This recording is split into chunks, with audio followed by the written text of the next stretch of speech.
সরকারের ধান চাল সংগ্রহ অভিযান তেমন সাড়া ফেলতে পারছে না কৃষকদের মধ্যে। সরকারি গুদামে ধান চাল দেয়ার পরিবহন খরচ সহ নানা ঝক্কি ঝামেলা পোহাতে হয় কৃষকদের, আর দামও বাজারের মতো নয়।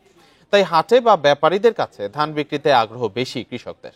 এ বিষয়ে আরো জানাতে এবার দিনাজপুর থেকে যুক্ত হয়েছেন সহকর্মী ASM আলমগীর। আলমগীর, ধান চাল সংগ্রহ অভিযানে কৃষকদের সাড়া কতখানি? এই মৌসুমে কি লক্ষ্যমাত্রা অর্জন হবে কিনা? কৃষকরা আসলে কিছু সমস্যার কথা বলছেন, তারা কোন সমস্যার কথা মূলত বলছেন?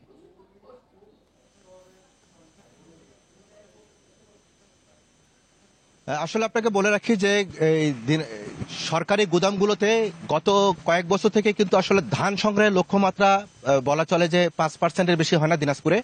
তো গত বছরে যেমন আপনার লক্ষ্যমাত্রা পূরণ হয়নি, এবছর আসলে আমি কৃষকদের সাথে কথা বলে যেটা জেনেছি সেটা হচ্ছে যে লক্ষ্যমাত্রা পূরণ হওয়ার সম্ভাবনা খুব একটা নেই। কারণ হচ্ছে যে এই সরকারি গুদামে ধান চালের যে বাধ্যবাধকতা এবং যেতে নিয়ম কানুন, আসলে এই কৃষকরা এই নিয়ম কানুনের কারণে তারা হয়রানি হয় এবং হয়রানি হওয়ার কারণে আসলে তারা এখানে এই খাদ্য গুদামে তারা ধান দিতে চান না।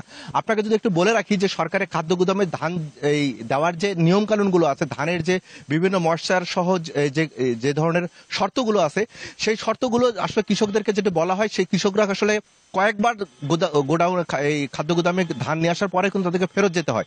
পক্ষান্তরে আসলে কৃষকদের সঙ্গে আমি কথা বলছি, কৃষকরা আমাদেরকে বলেছেন যদি কৃষি বিভাগ এবং খাদ্য বিভাগ তারা যদি একত্রিত হয়ে তাদের মাঠে যখন ধানটি থাকে, সেই ধানটি যদি আসলে খাদ্য গুদামে দেওয়ার মতো যদি পরিস্থিতি হয়, সেটি তাদেরকে জানালে তারা একবারেই কিন্তু আসলে খাদ্য গুদামে এসে কিন্তু ধানটা দিতে পারে। কিন্তু সেটি না করে আসলে কৃষকরা কিন্তু বারবার আসতেছে, বারবার আসা যাওয়ার যে খরচ আছে এবং হয়রানি হতে হচ্ছে, এই কারণে কিন্তু আসলে কৃষকরা এখানে দিতে পারতেছে না। কিন্তু কৃষি বিভাগের জনবল অনেক আছে, খাদ্য বিভাগে তারা যদি সমন্বয় করে যদি আসলে তাদেরকে জানানো হয় যে হ্যাঁ, কৃষকদের বাড়ি বাড়ি গিয়ে যে আসলে যদি জানানো হয় যে তাদের এই ধানটি নেওয়ার মতো উপযুক্ত, তাহলে কৃষকরা কিন্তু সরাসরি ধানটা দিতে পারে এবং সরাসরি কিন্তু তখনও কিন্তু এই যে লক্ষ্যমাত্রা যে বিষয়টি বলা হচ্ছে তার লক্ষ্যমাত্রা কিন্তু আসলে পূরণ হয়ে যায়। কারণ কৃষকরা আসলে এই কষ্ট করে ফলন ফলিয়ে এই যে ঝামেলা করে আসলে এই খাদ্য বিভাগে কিন্তু আসলে ধান দিতে চায় না। তাদের মূল যে সমস্যাটি, কৃষকরা বলছে যে 2-1 টাকা যদি কম বেশি যেটা আছে সেটি কোনো বিষয় নয়, কিন্তু খাদ্য গুদামে গিয়ে তাদের বারবার যে হয়রানি হতে হয়, সেই হয়রানি হওয়ার কারণেই কিন্তু আসলে তারা